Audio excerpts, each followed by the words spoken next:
I want you to understand that anyone can be successful, but not everyone will. It's actually really simple to become successful. The problem is, we are trying to make it super complicated.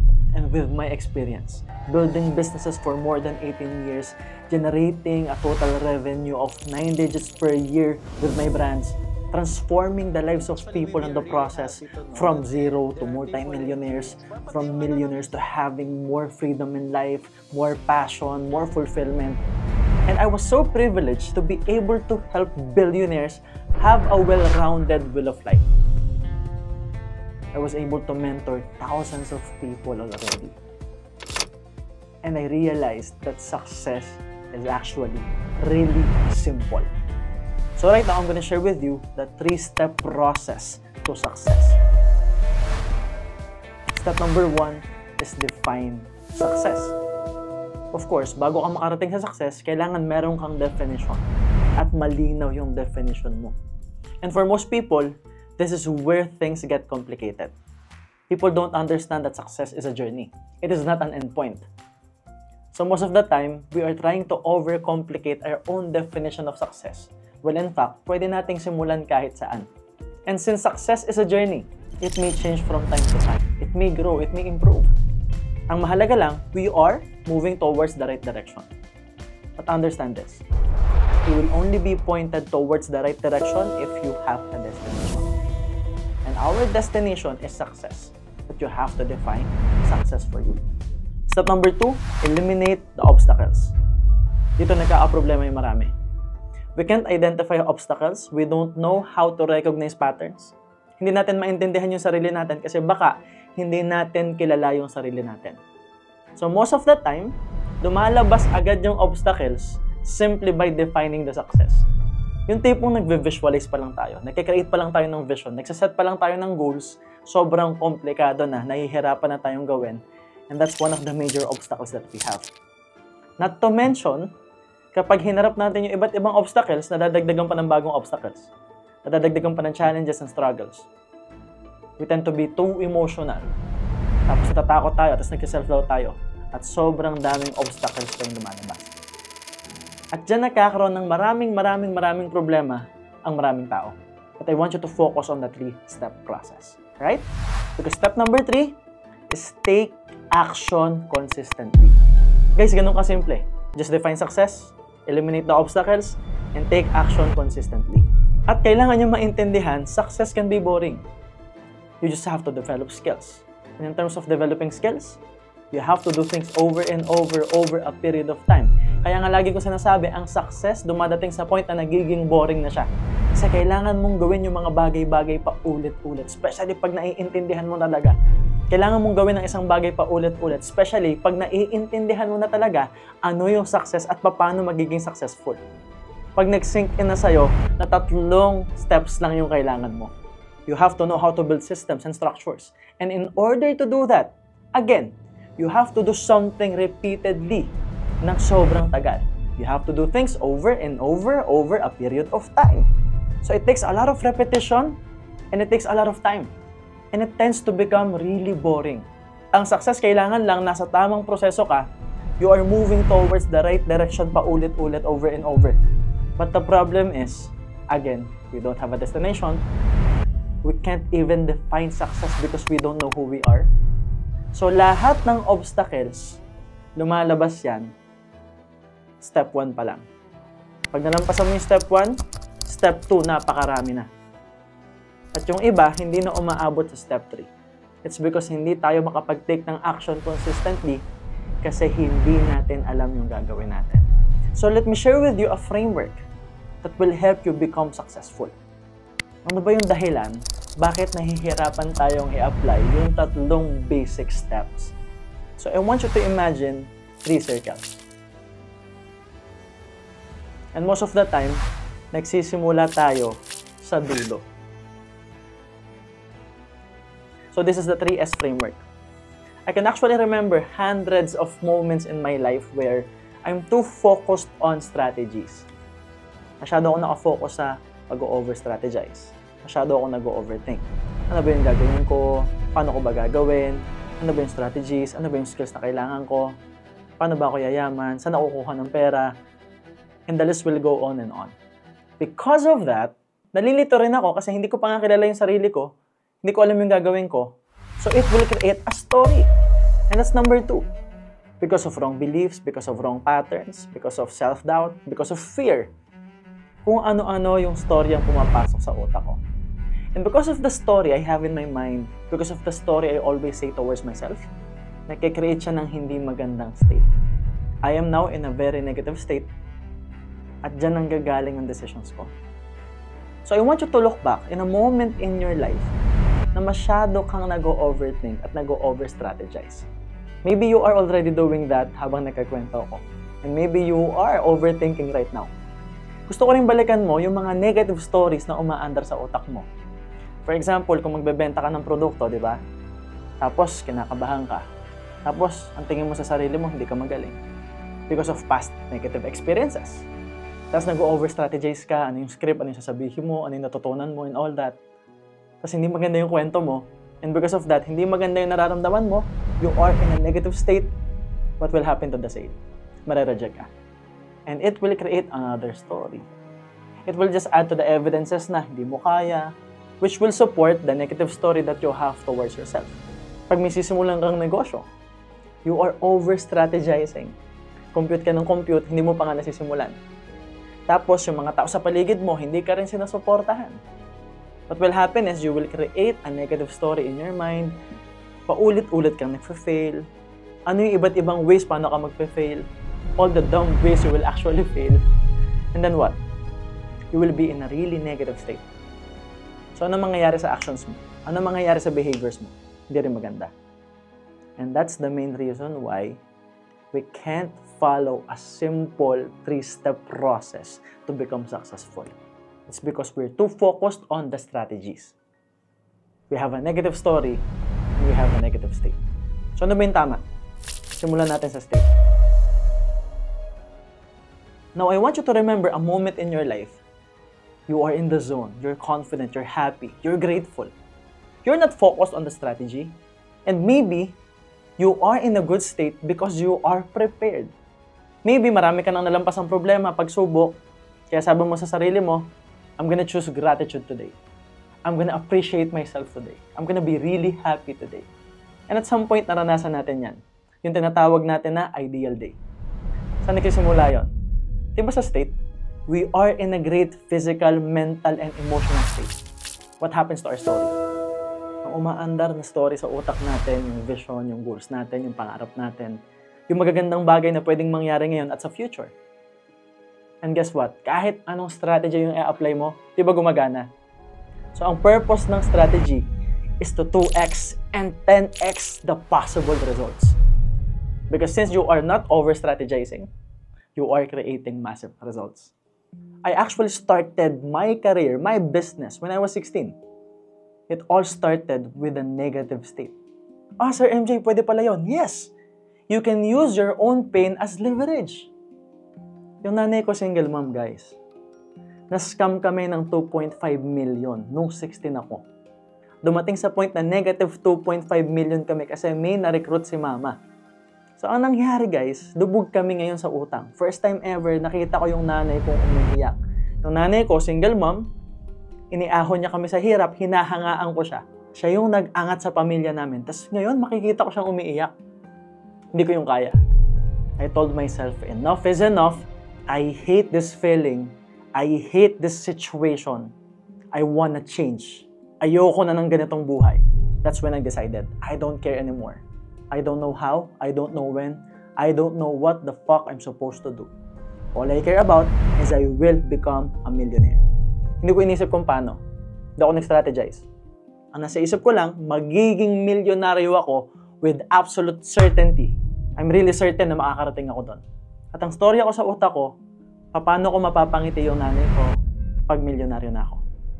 Ano yung pwede kong maitulong sa kanya? So regardless of the strategies, I became a millionaire at 19 years old.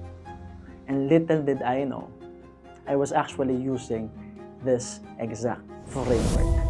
That is why I wanted to share it with you.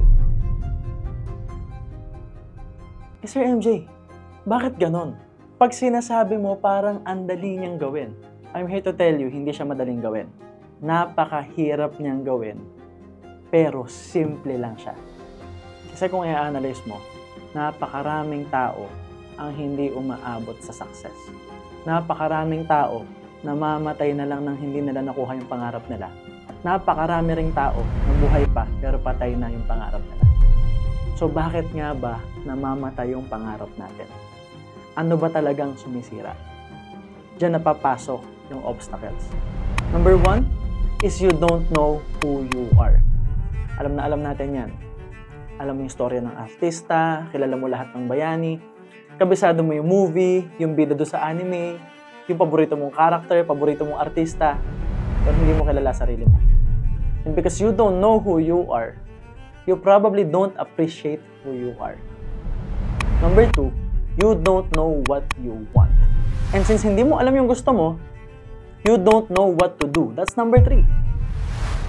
So can you imagine, hindi mo kilala sarili mo, hindi mo alam ang gusto mo, so lalong hindi mo alam yung gagawin mo. And since you don't know who you are, you probably don't appreciate yourself. Tapos pag hindi mo alam yung gagawin mo, matatakot ka pa. And that's number 4. Fear and self-doubt. Normal lang naman pagdudahan natin yung sarili natin. Kasi nga, paano tayo magtitiwala sa sarili natin? Hindi nga natin kilala yung sarili natin. And because of that, you are collecting evidences that you can't. Ang lagi mong iniisip, yung mga pagkakamali mo in the past. Yung mga maling nagawa mo in the past. Yung mga bagay na hanggang ngayon hindi mo nakukuha at hanggang ngayon hindi mo nasisimulan. And that will lead to number 5, procrastination.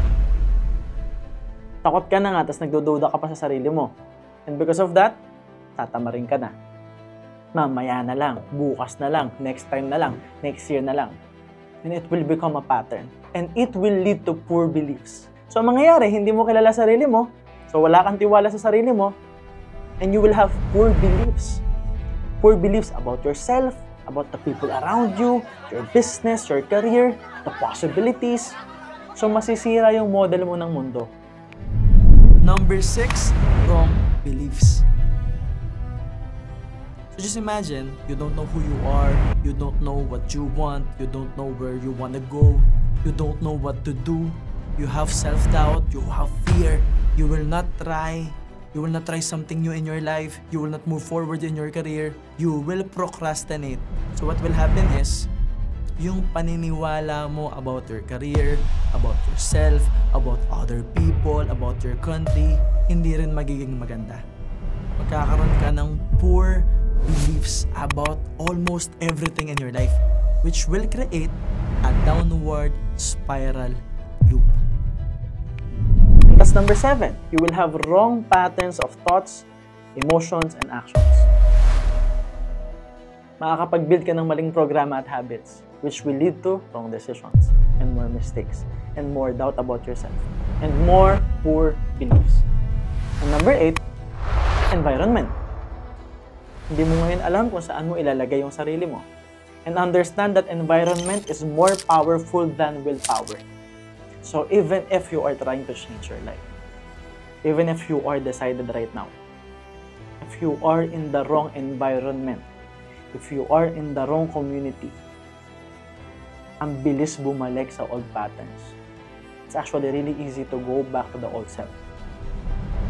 Kaya ang hirap magbago. Ang hirap mag-move forward.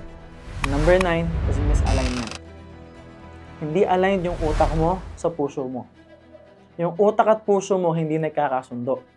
So yung katawan mo, hindi ngayon alam yung gagawin.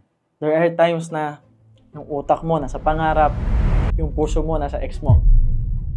O kaya naman, yung puso mo nasa pangarap, pero yung utak mo nasa ibang bagay. Ang worst, yung katawan mo nasa trabahong hindi mo pa gusto. So misaligned din yung energy mo. Pag misaligned ka, low energy ka, you won't have the energy and willpower to solve the problems, to face the challenges, and to eliminate all the obstacles na nabanggit ko kanina. And the reason for all the obstacles, number 10, wala kang blueprint. If you don't have a blueprint, if you don't have a model of the world, mahihirapan ka talagang kilalanin yung sarili mo at mahihirapan ka talagang i-define yung success. And here's my question for you. How much does it cost? And what I mean is the delay, the fear, the doubt, the cost of not eliminating the obstacles. Think about it. Ano ba goal mo? What do you want? You are here because you want something. You're still watching this video kahit masakit yung sinasabi ko. It's because you want to become successful. Tama ba? And I appreciate you for that. It means that at some point you will become successful. Makakarating at makakarating ka. It's because you really want it, right? So I'm asking you right now, what is your goal? Maybe your goal is 50,000 per month, or maybe 100,000, 200, 300, 400, 1 million per month, 5 million per month, 10 million per month. The price you pay for not eliminating the obstacles will be your goals. So yun ang presyo, yun ang binabayad mo. What if deserve mong kumita ng sobrang laki? What if deserve mo ng bagong kotse, bagong bahay, mas malaking negosyo, time freedom, financial freedom? What if you have the potential to earn millions of money per month, pero hanggang ngayon, hindi ka makarating doon? And ang worst, hanggang ngayon, hindi mo masimulan yung proseso. That's the price you pay for not eliminating the obstacles. So, dalawa lang naman yan eh. You eliminate the obstacles, or hayaan mo na lang na hindi mo makuha yung pangarap mo. Ito lang yung tanong ko sa'yo. Ilang taon ka nang nabubuhay sa mundo? Pero di ba yung obstacles na sinasabi ko, hanggang ngayon, nagpapakita? Di ba yung mga obstacles na sinasabi ko, it's still recurring in your life? It's still showing up. At tandaan nyo to, if the problems are recurring, you are not learning your lesson. Kasi hanggang ngayon, hindi pa natin natututunan yung lesson natin. I'm here to tell you, ang simple maging successful. You just have to define success, eliminate the obstacles, and take action consistently. But we have to eliminate the obstacles. Kasi yan yung nag-hold back sa'yo at napakalaki ng binabayad mo. The price you pay for this will be your goals and dreams. So the bigger question is, how can we then eliminate the obstacles? And the answer to that is having a blueprint. Now let me share with you another framework. What you see in the screen is obviously an iceberg. At ang nakikita lang natin yung resulta. Most of the time, we only see the final product. Most of the time, if not all the time, we only see the byproduct of a hyper-successful person. Ang nakikita lang natin, yung saya, yung happiness, yung results, yung events, yung magagandang nangyayari sa buhay niya. Pero hindi natin naiintindihan yung mga pinagdaanan niya. And you have to understand na yung resulta at events nanggagaling yan sa actions and behaviors. At napag-usapan na natin yan in the last videos. You have to do it over and over a period of time. Meaning, hindi pwedeng isang action lang, dalawang action lang, matinding intense na action lang. No. You have to do it over and over. So meaning, may mas malalim pang dahilan yan. And that's the self-image. Yung tingin mo sa sarili mo. Yung identity mo. Because the self-image creates the pattern of thoughts, emotions, and actions. Your identity creates the beliefs towards yourself. So, dyan ang gagaling yung paniniwala mo sa sarili mo. So, ibig sabihin, nakadepende sa self-image mo, sa identity mo, yung automatic actions and behaviors mo. Kaya nga sinasabi ko sa inyo, success can be boring. Kasi pag nagbago yung self-image mo, everything will be automatic. You just have to do it over and over a period of time for you to create the results and the events that you want to happen. But then again, this is the hardest part. Changing your self-image. Kasi nga, napakaraming obstacles at nabanggit natin yan kanina. How can you actually change your self-image if you don't know who you are? Diyan napapasok yung importance ng blueprint. It's because the only way to change your self-image is having the structure of living. A structure that you have to do every single day to change the self-image, to change your identity, para yung actions and behaviors maging automatic, and you will create the results that you want. And you will only know the right structure of living if you have a blueprint. Think about it, guys. Success is like a beautiful house. Gusto nating tumira sa napakaganda at napakalaking bahay. Pwedeng simple lang yung bahay na naiisip mo, pero di ba, dapat kumpleto. Now, paano ka ba makakapag-build ng bahay? You need an engineer. an architect, and workers. Now, as a human being, you have a mind, a heart, and a body. Now, the engineer represents the structures, represents the goals, the numbers, the measurements. The engineer will make sure na hindi magigiba yung bahay, na tama yung pundasyon, ano yung sukat ng lote. It's all about the structures. And the engineer will overthink all the measurements. Ganyan din yung utak mo. The engineer represents your mind. The architect will bring life to the house. Yan yung nagbibigay ng buhay sa bahay. That would be the colors, the designs, the design language, the color combinations. And that's related to your emotions. So the engineer is the mind, the architect is the heart. And of course, kung ano yung mapagkakasunduan ng engineer at architect, yun ang aaksyonan ng mga workers. And the workers represents your body. The workers will execute the plan, the decision. Now, here's the problem. Laging magkaaway ang engineer at architect. Hindi yan magkasundo. At pag hindi magkasundo ang engineer at architect, hindi alam ng workers yung gagawin. Pag hindi alam ng workers yung gagawin, hindi mabubuo yung bahay. At mabuo man yung bahay, masisira din agad. And that's what's happening with most people. Either nadidali yung bahay, nasisira yung bahay agad, or worse, hindi na nabubuo yung bahay. If they are all underpaid, they won't take action. Hindi ba ganun din tayo? Most of the time, hindi magkasundo yung utak at puso natin. So yung katawan natin, hindi alam yung gagawin. And most of us are underpaid. Hindi natin kinikita yung deserve natin kitain. And that's what's happening. That is the main reason why it's really hard to follow a simple 3-step process. Kasi hindi tayo aligned. Kasi hindi magkasundo yung utak at puso natin. Kung meron kang blueprint, if you are decided, if you have an exact model of the world, a blueprint, the engineer and the architect will simply follow the blueprint. So the workers would know what to do. Meaning, kung meron kang success blueprint, your mind and heart will be aligned and your body will know the structures that you have to do every single day for you to build the perfect self-image conducive to what you want para maging automatic yung actions and behaviors so you will create the results that you want. And we're talking about achieving anything that you want. That's the power of having a success blueprint. And that's how you eliminate all the obstacles. Now, how do we build a success blueprint? Dalawa lang. Time and money. If you are not willing to spend money, it will take a lot of time. And most of the time, because of the obstacles, even if it will take you 14 years, 20 years, 30 years, di ba hanggang ngayon wala kang blueprint? Di ba hanggang ngayon, again, hindi mo kilala yung sarili mo? Di ba hanggang ngayon, you are still facing the same obstacles? Kahit nagpapalit-palit ka na ng career, kahit ang dami mo lang na-try, it means na hindi enough na maghintay ka lang. Or you can choose to invest in yourself. Pay money. So it will only take 14 days to create your success blueprint. Now, here's the cool part. Balikan natin yung cost ng delay. Yung cost ng fear and doubt.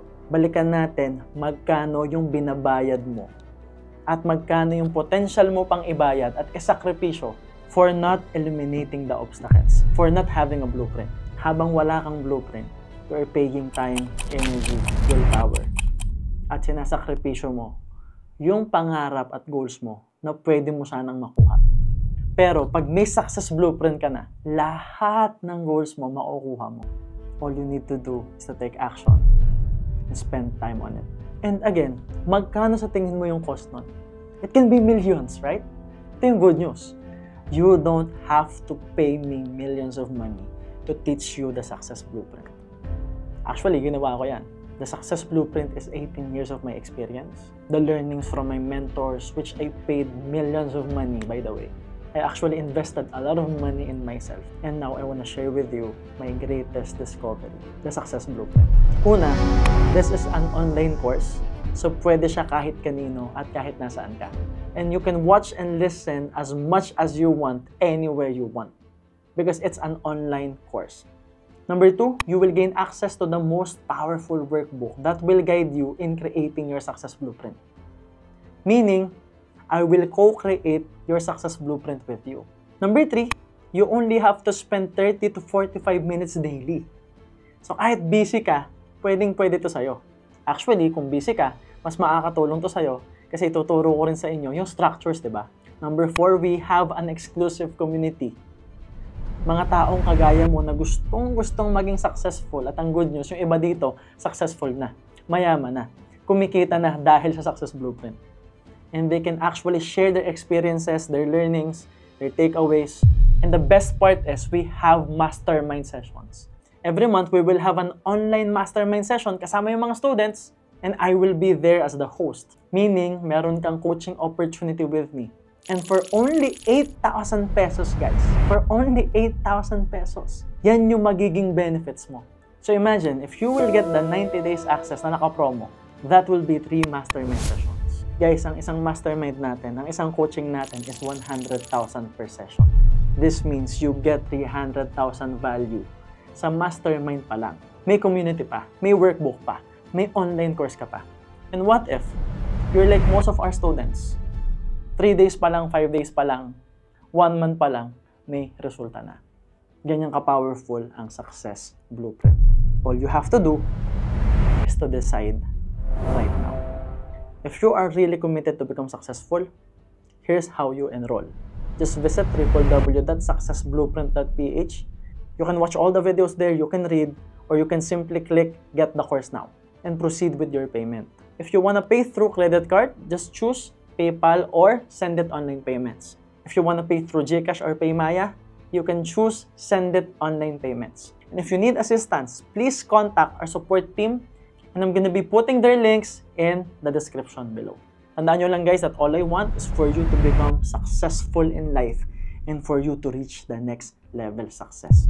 All you need to do is to build your success blueprint with me. Because in engineering class, they will teach you how to build a house. But I will teach you how to build your life.